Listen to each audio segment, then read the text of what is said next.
Good afternoon. I'd like to welcome everyone who's joined us today for our webinar, Can Cloud Hosting Providers Really Replace Your Critical IT Infrastructure? My name is Megan Pagano, and I will be the host for today's webinar. Let's get started with a few housekeeping items. First, I'd like to extend a warm welcome to everyone who's joined us today. We're excited to be hosting this great discussion at Align's corporate headquarters in New York City. Secondly, everyone will be in listen-only mode for the duration of the webinar, but please submit any and all questions that you may have at any point throughout the discussion. All questions submitted will be addressed at the end of the webinar, and any that we are unable to get to in the time allotted will directly follow up on. Below is the contact information for both Brandon Travan, our Director of Managed Services and leader of the webinar today, and his colleague Mark Gelanu. Please feel free to reach out to them directly with any questions you may have. Lastly, we encourage you to visit www.align.com/flexibleIT after the webinar is over for more information. A little bit more about the presenter for today's discussion. Brandon has over 15 years experience delivering high-demand IT solutions. He began his career by building data centers and networks nationwide, and quickly learned from that experience, becoming Director of IT at a high-speed electronic brokerage firm. He has extensive knowledge of systems integration and support. Here at Align, he is Director of our Managed Services Solution. And with that said, let's hear what Brandon has to share with us today. Thanks, Megan.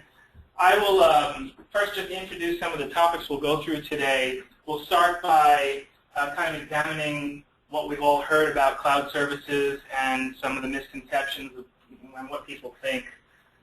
We'll touch on how internal IT infrastructure is very different from like large-scale distributed web applications that most cloud services were really built to support.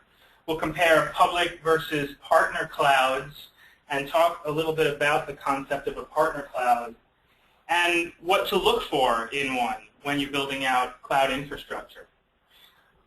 We'll also talk about what to keep on site. Not everything has a place at a cloud service provider, and there are intelligent decisions to be made about that. And then we'll talk just about Align and the partner cloud environment we've built here. In motivators and myths, I think here it's important to explain IaaS as compared to some of the other services available, discuss reasons to use IaaS, and talk about those misconceptions. Okay, so what does cloud mean? Cloud means really anything as a service delivered over the wire at this point. There are many types of cloud services. There's software as a service, SaaS. There's infrastructure as a service, which was really what we're going to talk about for the remainder of this presentation. Platform as a service, PaaS. And the differences are striking. Software as a service are applications which are already running with an abstracted infrastructure behind them that the consumer really knows nothing about, and you subscribe on a per user or by quantity of data mechanism. Infrastructure as a service is a lot closer to what you look at in your environment today. You're getting hardware provided to you in a dynamic and subscribed fashion. So it's compute resources, network resources, storage resources that become building blocks for you to build an infrastructure on top of, but it's your operating systems and your applications. Platform as a service is a completely different concept where there's a large grid computing platform with a custom development API so that you can build software to that platform and not have to worry about the infrastructure that sits behind it. So back to infrastructure as a service, and we're going to stick to that for the remainder of the presentation. Let's talk about some of the motivators and why people are interested in using IaaS. Well, first and foremost, cost. There is a notion that infrastructure as a service as an architecture for a particular firm will reduce all startup costs and reduce TCO over time. That's a good thing. People go to IaaS providers for elasticity so that your infrastructure can expand and contract with the size of your business, right-sizing it and making your costs scale with your business. There's a motivation to eliminate the burden of large data centers. Most companies that build data centers are not data center companies. They do it because it's a necessary evil to support their infrastructure, and there's a great benefit to getting out of that business. And an idea that you'll gain robustness, that large-scale providers hosting many, many, many tenants at once will build an environment that is more robust than anything you either have the skill set to build yourself or have or can afford to build yourself. And obviously focus on core competency. Get out of the infrastructure business and move up the stack to where you've got competitive advantage. Some of the mythology around cloud services, specifically around infrastructure as a service. Cloud infrastructure means I'll have zero startup costs. Well, that is probably not true for startup companies, but definitely not true for any company that already has significant IT infrastructure. There will be direct or indirect migration costs, and they can be significant. So you have to understand an intelligent way to move pieces into the cloud that will control those costs. Number two, cloud infrastructure is always less expensive and the costs are more predictable over time. Well, actually, that's not true either. Depending on the service provider you use and their billing methods, it can often be more expensive, and there can be surprise charges if you use the infrastructure inefficiently. So again, your choices and your decision-making there can affect your outcome. Number three, cloud infrastructure is more robust than anything I can build myself. Well, that's sometimes true. We talked about it as a motivator for going into the cloud, but sometimes it's not true, and you really need to do your diligence. I'll give you an example. Once I was working to outsource a very large mail environment to mail hosting firms, and we wrote an RFP, and we went out and shortlisted 3 providers, and one of those 3 providers was a really large-scale worldwide telco. And they made a great pitch, and I said, I want to fly out and see the infrastructure. They said, what do you want to see the infrastructure for? It's just a bunch of linking servers and racks. I said, I want to see it. So I got on a plane and I flew out to their facility, and they sheepishly led me to a very small room that looked like a coat closet. It had carpeting on the floor and basically a stack of 8 servers on a 2-post rack, and they told me that would be my mail hosting environment. So sometimes a big brand name even doesn't protect you against a failing infrastructure. Do your diligence. Next, there's no reason to build internal corporate infrastructure any longer. Well, there are many reasons to keep some pieces in-house, and we're going to talk about them a little bit later. And they relate to protecting your end-user experience, cost containment at some aspects of the infrastructure, and business continuity and security concerns. And lastly, we can eliminate our IT team once we move to the cloud. Well, with IaaS specifically, you're still responsible for your operating systems and your applications. So that's completely untrue. Now, managed services providers can help you run your operating systems and your applications, but that's a layer above whether you use subscription infrastructure or you build your own infrastructure. So you need to decouple those concepts. Before we talk about how to move into the cloud, we really need to understand your existing architecture and how it became what it is, how it got there organically or how it got there intentionally. Because once you understand your environment, you can make good decisions about its future. So over the last decade, this is commonly understood trend in the industry from an architecture perspective. We started with a consolidation effect, and when I say consolidation, that can mean many things, but I'm specifically talking about geographic consolidation.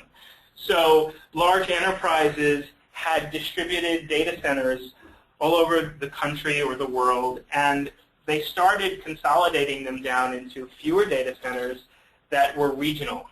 And the effects were great. Data centers became bigger, and bandwidth costs were squeezed down.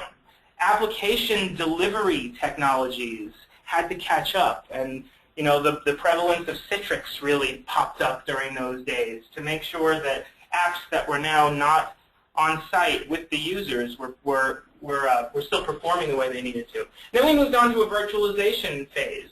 And the concept was, okay, now I've got this consolidated data center with all this compute power, and good portions of it are going underutilized. Wouldn't it be nice if App 1 could share it with App 2? So it was really for efficiency. But there were some side effects. There was a phenomenal amount of hardware abstraction that we gained from that. So we moved the operating system and decoupled it from the hardware. And that gave us the ability to port systems from platform to platform easily. It added some replication capabilities because now we could catch all the operations that that OS performed to the hardware. We had a place where we could put a hook in. And those hooks drove a lot of the benefits you see today in your virtualization stack. All the great tools that allow you to have instant failover on a running system from one piece of hardware to another. Then we went on to the next phase with homogenization, where many enterprise IT environments started to look exactly the same. Everyone started using the same architecture because of this abstraction. So a storage stack, a virtualization stack, and a network that looked pretty much the same from company to company. What that created was an environment where vendors, the EMCs, the Ciscos, Citrix, and VMware, Microsofts of the world, had to innovate to stay competitive. If everything looks like everything else, how do we make sure you're buying our product? So that innovation drive was particularly useful to where we are today. And now we're in the commoditization phase, where infrastructure is starting to be looked at as a utility. And the problem we're facing today is that applications have been slow to catch up. The infrastructure has continuously compensated for static and unreliable apps. And you need to be aware of that as you move into the cloud. So what has that all left us with? So because of that trend and where we've arrived with infrastructure and applications, when an IT architect sets out to design an environment today, they typically ask first, what are my replication and failover needs? And then once that's answered, they say, okay, what storage and virtualization solutions are out there that satisfy my needs, and how do they compare? And then lastly, they typically design a network around the storage system that they selected and the VM system they selected to make sure that the network is enabling those components. So when you go to build infrastructure in the cloud, you really should be asking the same question first. What are my failover and replication needs? What do I need to do to make my applications resilient for my end users? So, can my systems move to the cloud? How do you build reliable cloud infrastructure? So I think for the remainder of this program here, we'll talk about how to figure this out. And we'll move on to decision-making in the cloud. And the first decision you need to make is what provider type should you choose? There's public cloud providers, there are hybrid cloud solutions, and there are partner clouds. Well, specifically in relationship to IaaS, infrastructure as a service, I'm going to address each of these. So with a public cloud solution, there's really no relationship management. You typically buy your infrastructure components with a web form, often using a credit card. You design around their rigid infrastructure and build your environment to their spec. Scaling and resiliency capabilities that they may have are heavily dependent on the applications you run being aware of the infrastructure. This is a concept of software-defined networking, software-defined services in the infrastructure. So an app needs to scale or fail over. That app needs to know how to call upon infrastructure to do it. So what about the hybrid cloud? Well, a hybrid cloud is the same, but even more challenging in some respects, because what a hybrid cloud typically means is you're going to match what's available in the public cloud, build a similar stack in your own environment, and then tie the two together so that you can have some of it existing on-site, but auto-expanding and contracting to and from the public cloud as you needed to. So it's even more complex and more of a sea change in your environment. So kind of on the other side of this are partner clouds. And a partner cloud is really a high-touch way to get into the cloud game and to get some of your infrastructure or all of your infrastructure moved off-site and turned from CapEx to OpEx and become a utility. It's typically a way to take your infrastructure and build a customized environment at a third party who's going to charge you in a utility model and extend to you tools that your IT team already knows how to use. So a partner cloud is going to do their best to mimic and extend your infrastructure in a flexible utility space. So now you have to weigh your architectural choices. You have a decision to make. Are you looking for an infrastructure-based durability model or an application-based durability model? Do you want to have a consistent environment to what you have today, or do you want to retrofit your applications to expand into a public cloud? So where it says infrastructure-based and application-based left and right here, think of that as partner cloud versus private cloud. When you're making a choice to use infrastructure-based durability, you're creating a consistent and common method for failing over independent pieces of the environment. So App 1 is no different than App 2 is no different than App 3. You're using typically commercial tools to do it, like VMware vMotion and SRM or VMware Replication Manager, third-party tools for your virtualization environment like Veeam and PhD. On the storage side, you're probably using something like EMC RecoverPoint or NetApp Snap Manager. And the benefit of using these commercial tools is really that they're field tested and they're war tested. They're used by thousands of companies. They're understood by tens of thousands of engineers, and you're not creating something that's unique to your own firm, which is probably not part of your value add anyway. On the other side of the scale, we've got application-based durability, which really means you have to create a specialized approach for each application to make sure it's resilient in the environment. It requires infrastructure-aware application development, like we talked about before, and hooks from your app into the infrastructure. And third-party apps and legacy applications that you've bought off the shelf, shrink-wrap stuff that's been sitting around your environment maybe for a decade or even 5 years or 4 years, doesn't have the capability to be infrastructure-aware. And there's a trend for applications, new applications, to mature into this space right now. But if you take a good look at your internal IT infrastructure today, if you're an established firm, you really have to rationalize, can you survive with application-based reliability only? You can always make any independent app resilient and better if you've got the ability to do so. But without those infrastructure tools, you're going to leave some apps behind. So those are kind of the decisions that you need to make day one. And the reality is that for the big .com startups and all the Web 2.0 web companies, brand new distributed web applications being written from scratch for technology-forward web firms, that approach was reasonable for them. But for corporate infrastructure, maybe not so much. I'm going to give you an example of what I mean when I say application durability is required and infrastructure availability is not really there in a public cloud. I want to make sure that this concept is well understood, because there's a lot of hype from public cloud providers about how easy they make it to just pop up anything you need.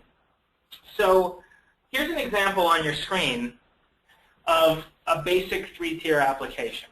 This is a web server, an application server, and a database server. And this imagery and the next couple of slides we're going to go through come straight out of Amazon's best practice guide for durable cloud infrastructure. So in this environment with these 3 servers, we can take local snapshots and we can make manual off-site copies of those local snapshots. And if anything fails, any one of these servers fail, we can recover by rebuilding the environment and attaching our data disks that we've copied off-site. It's very manual, very slow. The next slide, please. So how do you survive a server hardware failure in AWS? How do they recommend you survive it without downtime and manual intervention? Well, they recommend that you create 2 concurrent stacks of running systems. Obviously, there's a cost to this, and you also add a load balancer. And then you have to have completely stateless applications or find a way to replicate state between those application servers. And the database needs to be replicating.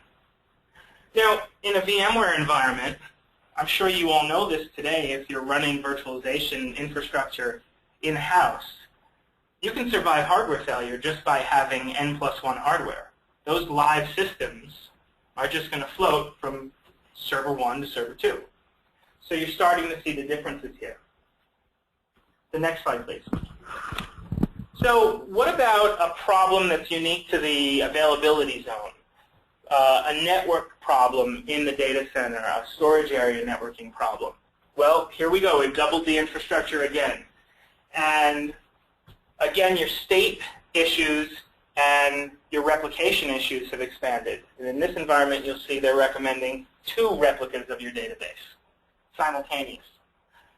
Now, move on to the last scenario, which talks about how to survive a regional outage. So Superstorm Sandy or a terrorist activity or a tornado hitting a data center or a flood or a fire in a data center, you've got to fail over to a different region, a completely different facility. And in the Amazon world, we've taken our 3-server stack and expanded it to, I don't know, almost 24 servers at this point. What tools do we have available to us in this scenario? Well, snapshots in AWS can't replicate from region to region. So you can bundle them up and you can batch some FTP jobs out and try to get them out there and see about restoring them.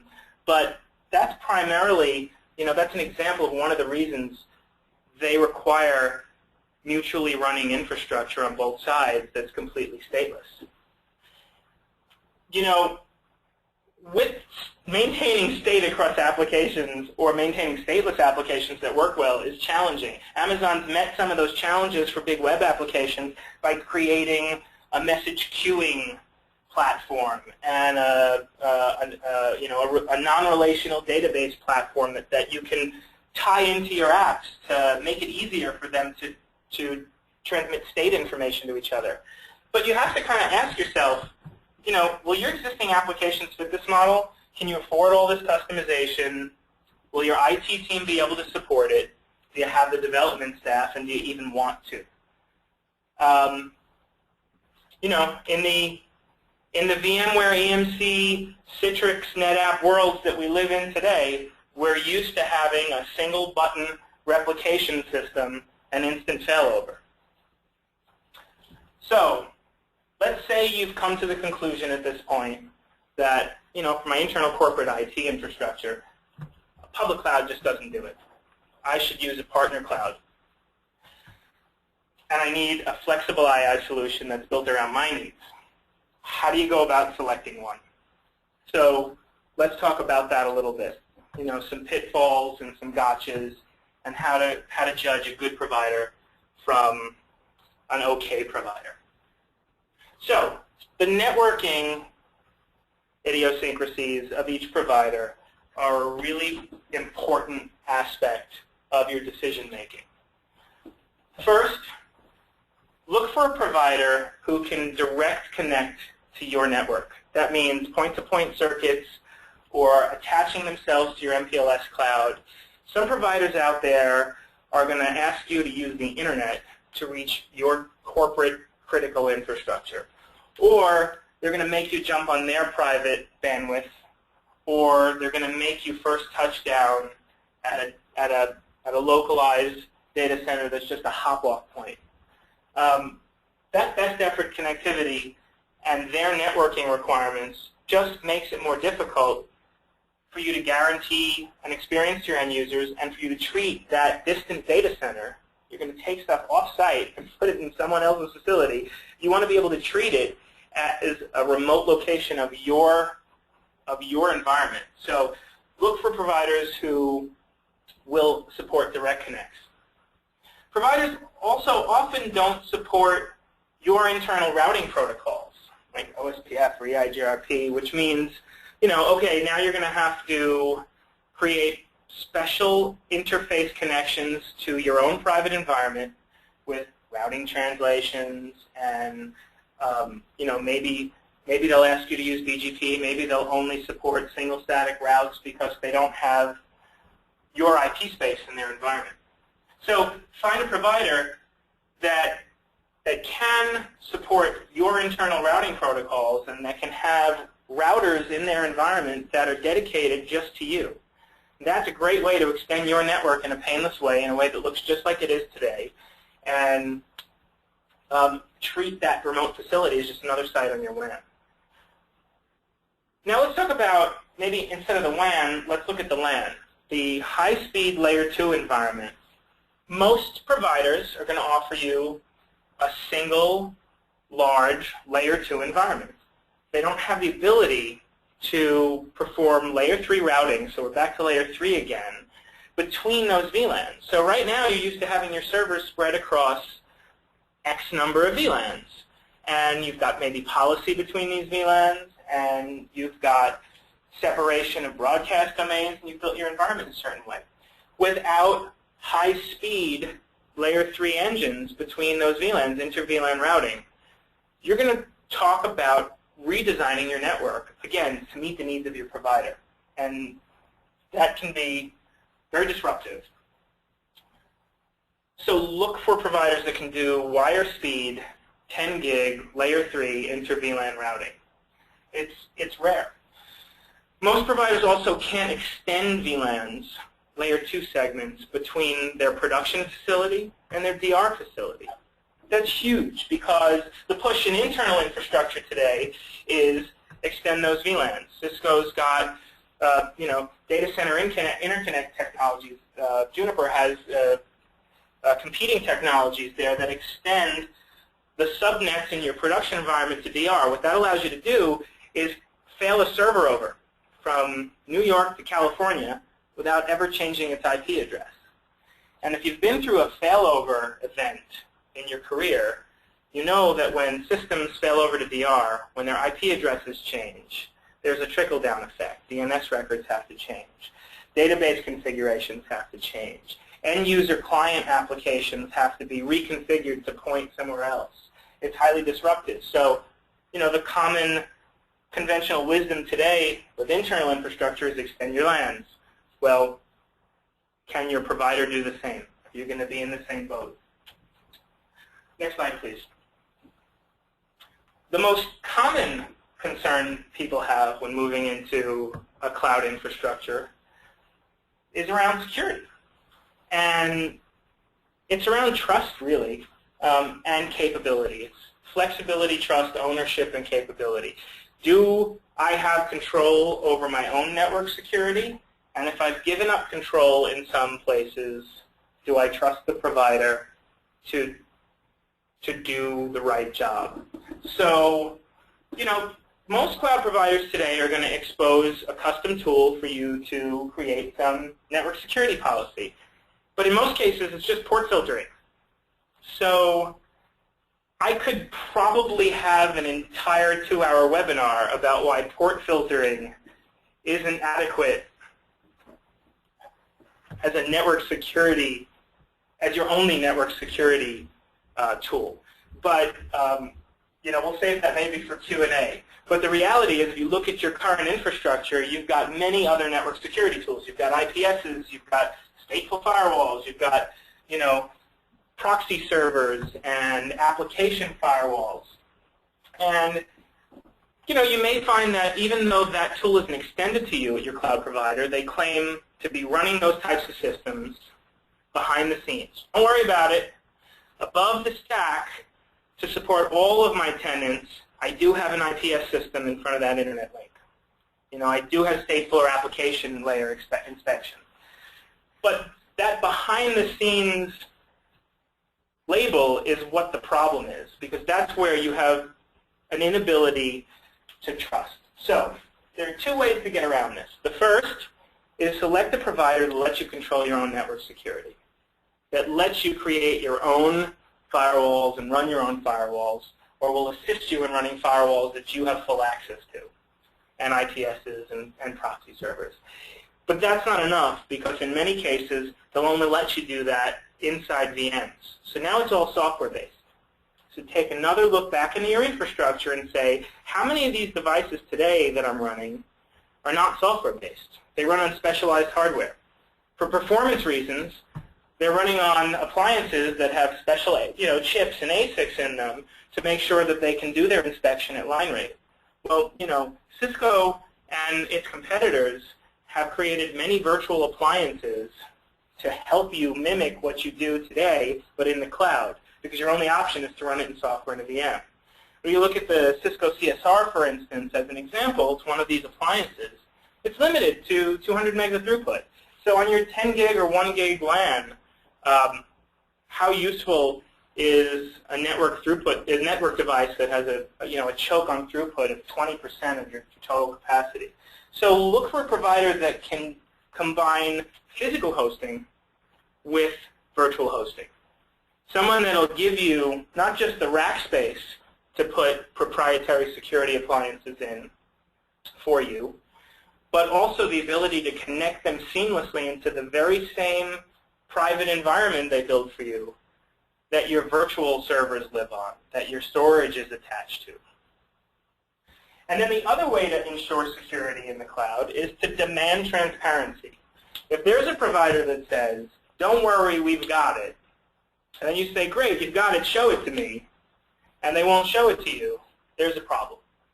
Also, for the providers who mean well and are transparent, keep looking, keep inspecting, and keep them on their toes, because that transparency and your access to what they're doing for you is going to keep them honest. But again, I think the best of breed here are the firms that let you install whatever security devices you need to for your comfort level. Okay. So, metering. Controlling costs in a metered environment is extremely difficult.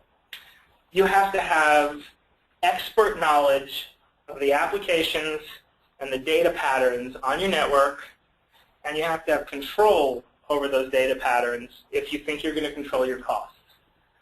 So metered solutions that bill you based on I/O rates, whether it's storage I/O or network bandwidth usage, can be a real trap. You can't control certain software events. A software bug can run away with a process and slam you with I/O that you're going to get charged with. Human activity, a user that writes a bad SQL query, or someone that starts downloading some massive file that they really weren't supposed to be downloading. And if you look at your corporate infrastructure today, you're kind of protected from this cost because you've built a capacity level in your infrastructure. It's in excess of your average need, and when you hit that capacity level, your costs haven't really gone up.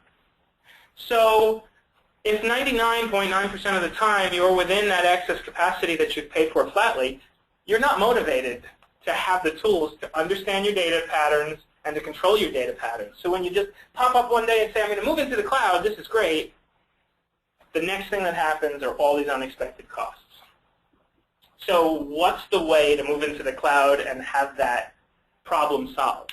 There are cloud providers that can offer flat rate services. So what they do to not give up elasticity, which is one of the big benefits of being in the cloud, is they'll set a capacity limit for you that you can adjust.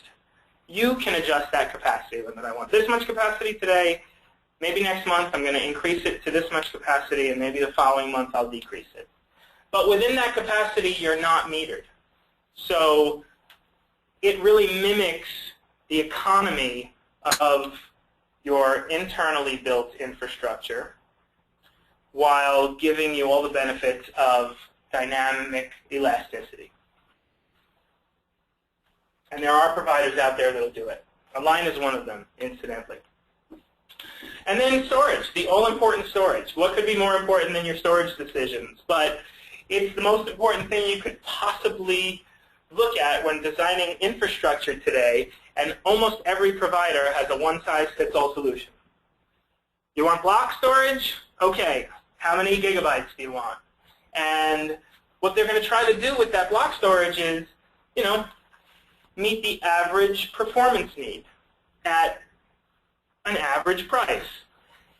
Well, you know that it's more attractive, and you're probably doing this in your own environment today, to have different tiers of storage, the capacity tier at low cost and a performance tier, which might cost a little more, but you're containing those costs to the very small bits of your environment that require that performance. There's no reason that a cloud provider shouldn't offer you at least 2, if not more, tiers of storage at different costs, so that your needs drive your cost. That's supposed to be the entire promise of the cloud. So again, this is all about having options and granularity and flexibility in the provider to meet you rather than you meeting the provider. Lastly, what shouldn't be in the cloud? What should you keep on the ground, I guess? Maybe I've just coined a new term for internal infrastructure. What's on the ground? There are 2 key concepts here: protecting the end user experience and surviving connectivity loss to your provider. You're going to go to your CEO, your CFO, and say, I want to move to this cloud infrastructure. I'm going to lift some or all of my infrastructure out of our data center today, of our office building, of whatever, and I'm going to move it up to this cloud provider. We're going to save all this money.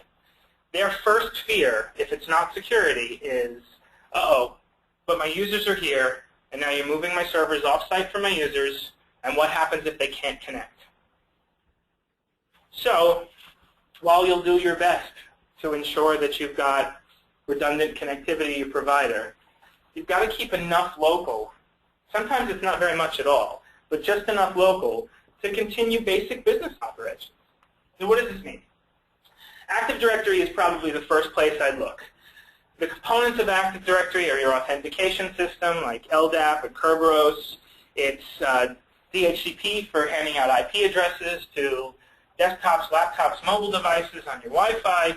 It's DNS services for name resolution, specifically for internet name resolution, in addition to your internal name resolution.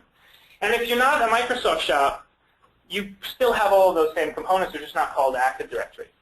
So in order to keep your local user environment up and running, I strongly recommend that you keep a local presence of your Active Directory services. And that doesn't mean you don't also have Active Directory services in the cloud to be there to support your server environment. You almost definitely do. But don't shut down that data closet the day you sign that cloud contract. That's the point I'm trying to make here. Additionally, file services are also a good candidate that require a lot of thought if you're going to take them off-site. You very well may have a cloud provider whose data center is very close to yours, so there are low latency links and very high bandwidth links maybe, a couple of redundant gigabit links maybe. And in those cases, it may be okay to reach your file servers over the wire. But if there's distance that creates latency, if there are bandwidth limitations, or if you don't feel like you've got the resiliency you need in the connectivity, file services are the next most important thing you could create a copy of locally. Now, you also may want a copy in the cloud, but DFS replication, specifically in the Microsoft world, and I know there are many other solutions here, make it really easy to keep a local cache of your file systems to make sure your end users can keep working, even if there is a blip of connectivity.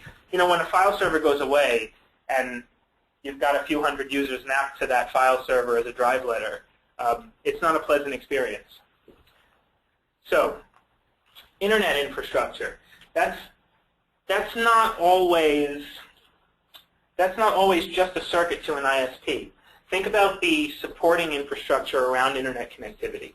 Proxy servers, filtering systems, authentication and portals that you may use to get out there.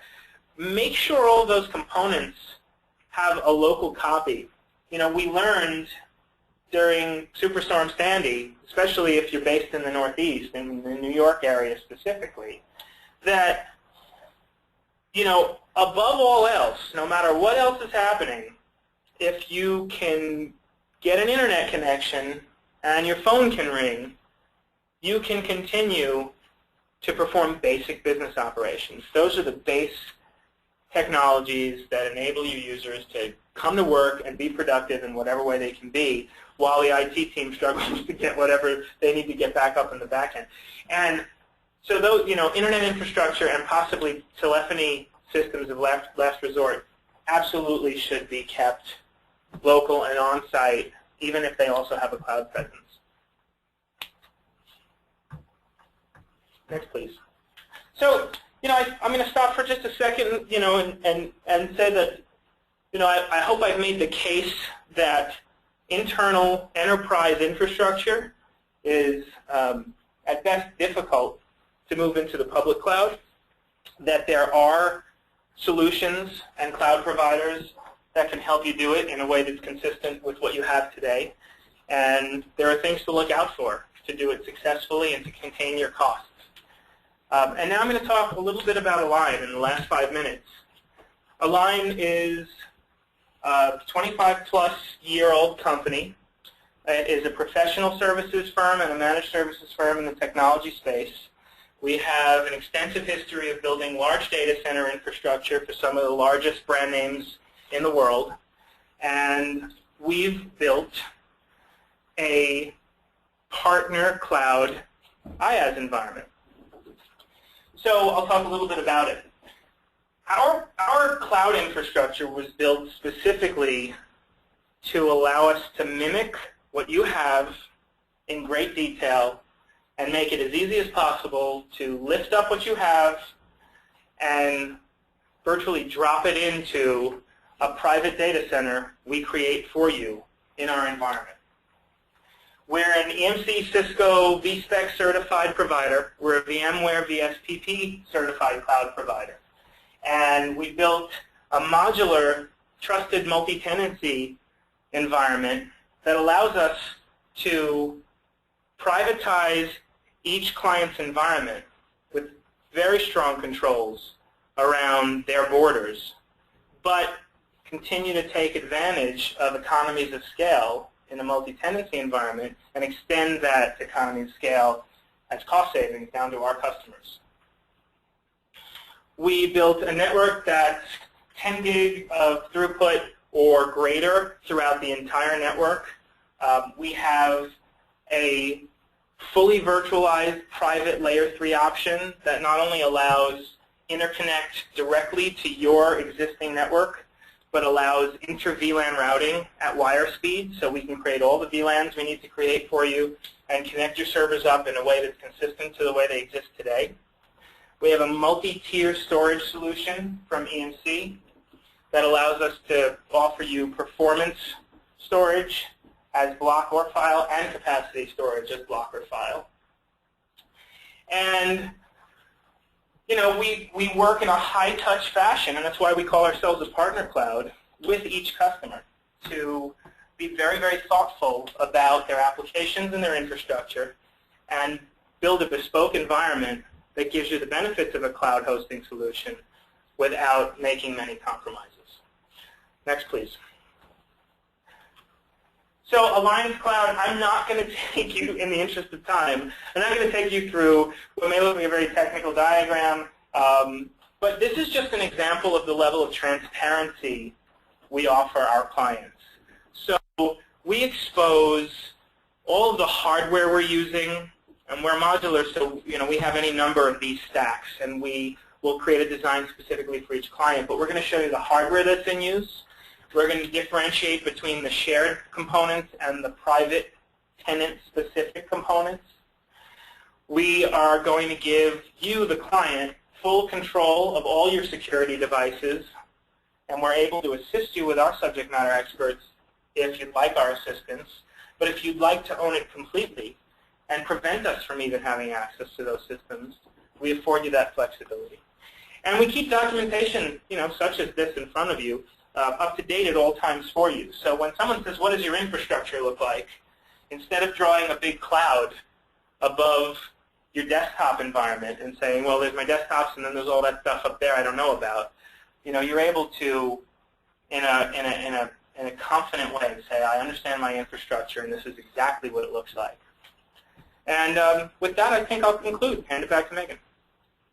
Great. Brandon, great job. Thanks for leading such a thorough discussion.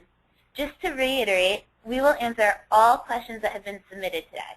If we don't get to your question during the Q&A, we will follow up via email. So let's see here. We're getting a really great number of questions, and one that keeps popping up is that people seem to be wondering if this is being recorded.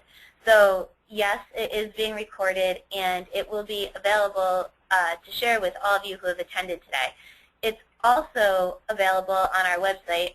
Again, if you visit www.align.com/webinars, you can take that link, share it with your colleagues, and push it out to anyone who you think may be interested. Next, we've got this question submitted. The question is, Brandon, I heard you say partner, public, etc., but you didn't mention a private cloud. Can you explain the difference between private versus partner? So sure.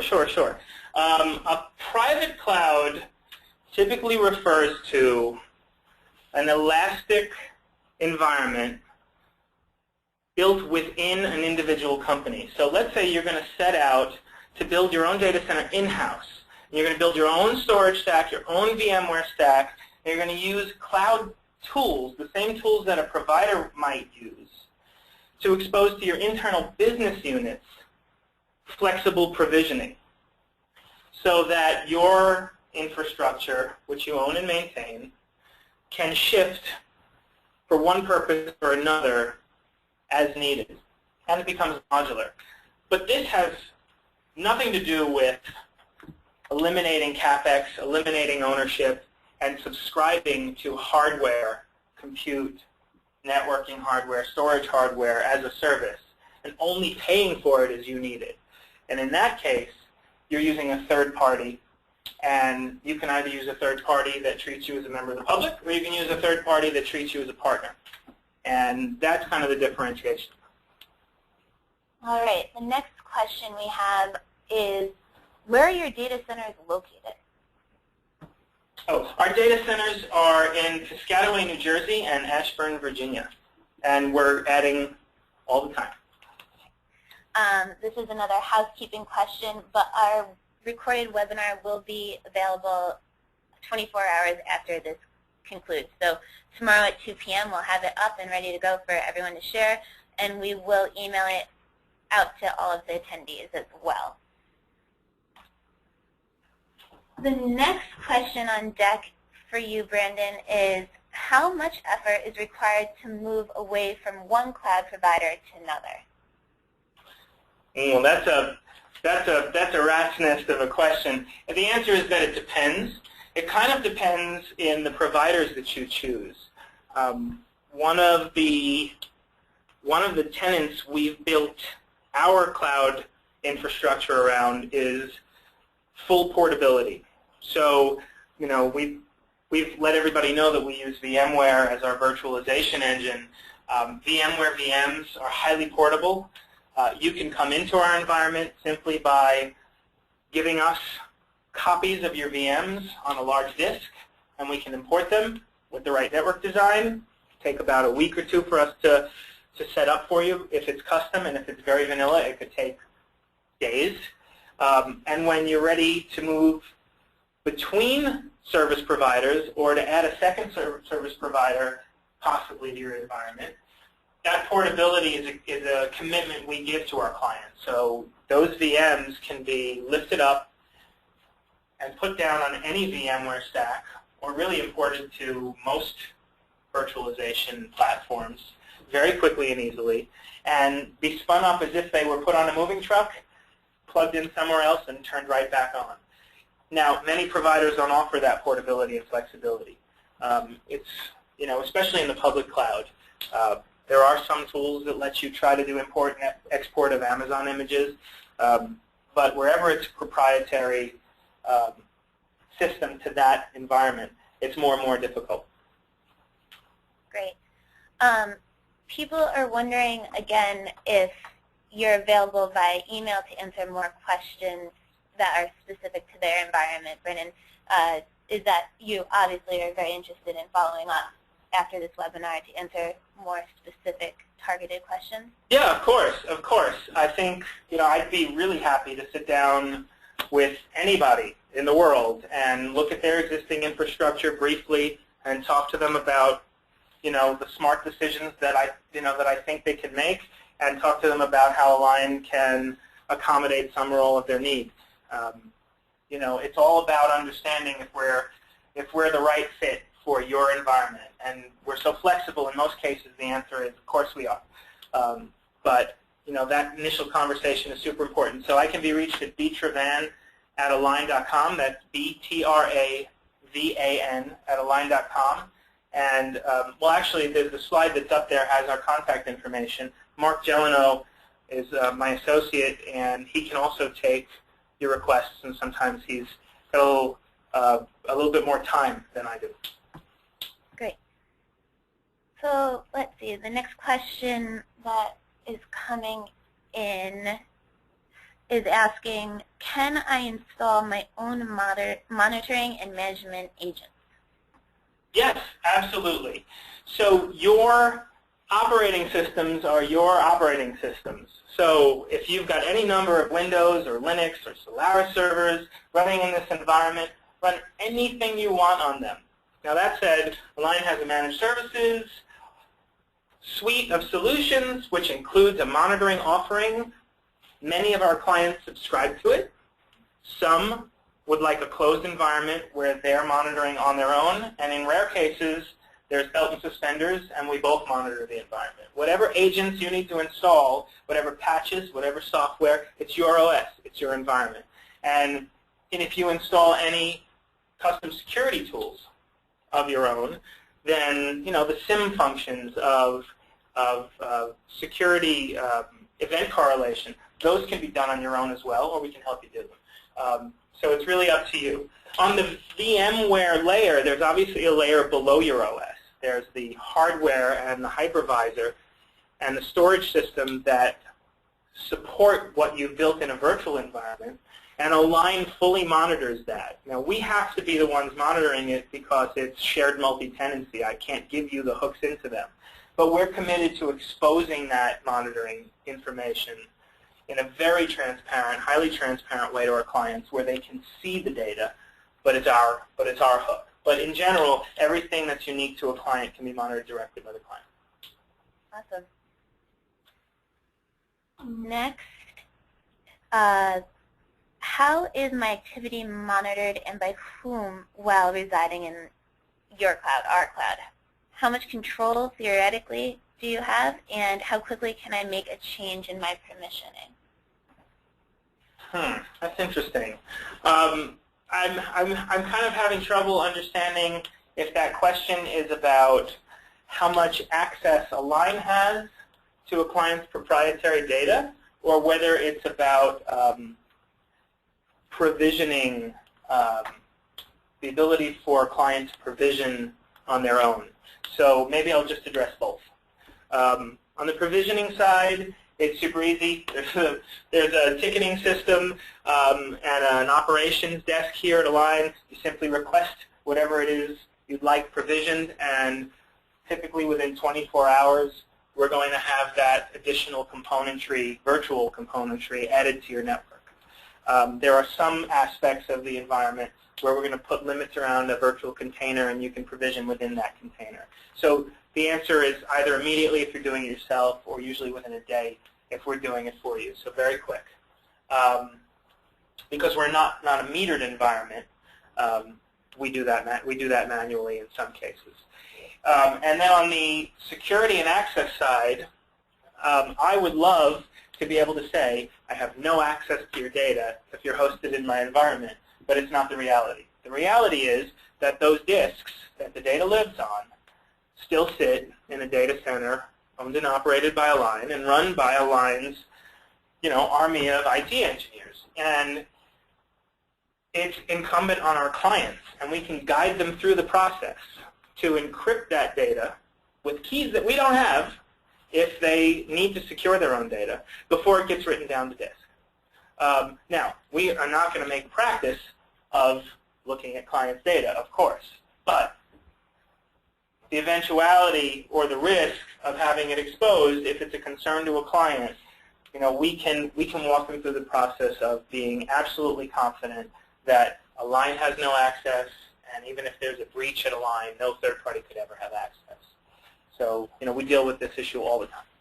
Great. Thank you, Brandon.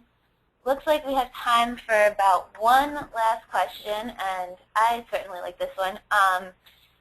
The questioner is asking, you've mentioned managed services. Does Align have any available materials to learn more about Align services? Yeah, of course we do, and we encourage you to look at them.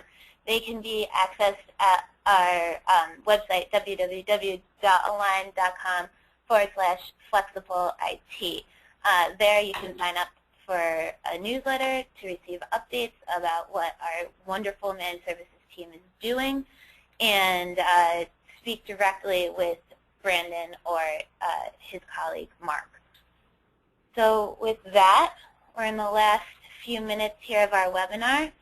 I'd really like to thank everyone for attending, for all of your time, being so generous with it. I hope that you've gotten a lot out of this discussion. I certainly am thankful and grateful for Brandon for all the work he put into this and his great presentation today. I think we've done some good work here. So in the final minute or so, I'd like to, again, thank everyone very much, and please do follow up with Brandon and Mark if you have any lasting questions. Have a great day, everyone.